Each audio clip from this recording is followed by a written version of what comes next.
Hello प्यारे बच्चों, good evening. कैसे हैं आप सभी। आज का क्वेश्चन है हमारे पास, find the value of k for which the equation 2x plus k y is equal to 1 and 3x minus 5y is equal to 7 have unique solution.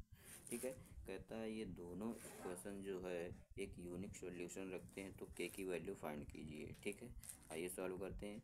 The given equations are 2x plus k y minus 1, इसको हमने side Y कर लिया है। ठीक है, इसको हमने इस तरफ किया तो माइनस में आ गया। ठीक है, -1 इज इक्वल टू 0, और इसको and 3x minus 5y minus 7 is equal to 0। ठीक, इसके बाद क्या करेंगे, कंपेयर दीज इक्वेशंस, इन इक्वेशंस का, इक्वेशन इसका और इसका कंपेयर करेंगे, तुलना करेंगे from equations a1x plus b1y plus c1 is equal to 0 and a2x plus b2y और c2 इज इक्वल टू 0।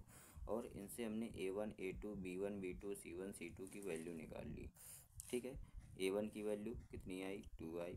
ठीक है, a2 की वैल्यू कितनी आई, a2 की वैल्यू कितनी आई, a2 की वैल्यू 3 आ जाएगी। ठीक है, और b1 की वैल्यू k, b2 की वैल्यू -5 और c1 की वैल्यू -1, c2 की वैल्यू -7।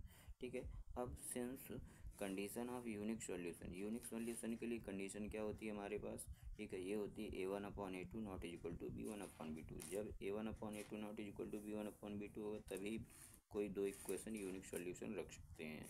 ठीक है, अच्छा इसके बाद हमने क्या किया, इसके बाद हमने a1 और a2 की वैल्यू पुट की। क्या लिखा है, a1/a2, तो यहाँ पर a1 की वैल्यू कितनी है हमारे पास 2 है, और a2 की वैल्यू कितनी है 3 है।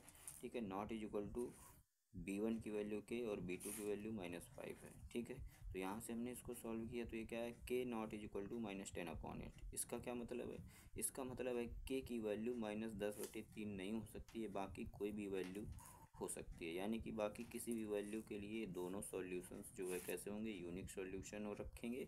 ठीक है, इस यही लिखा है हमने, हैंस एनी वैल्यू ऑफ के इज रियल एक्सेप्ट -10/3, यानी कि -10/3 के अलावा कोई भी वैल्यू होगी तो ये दोनों इक्वेशंस जो है यूनिक सॉल्यूशन रखेंगे। आशा करता हूँ आपको क्वेश्चन समझ में आया होगा। ठीक है, चैनल को लाइक और सब्सक्राइब करते रहिए, शेयर करते रहिए। धन्यवाद।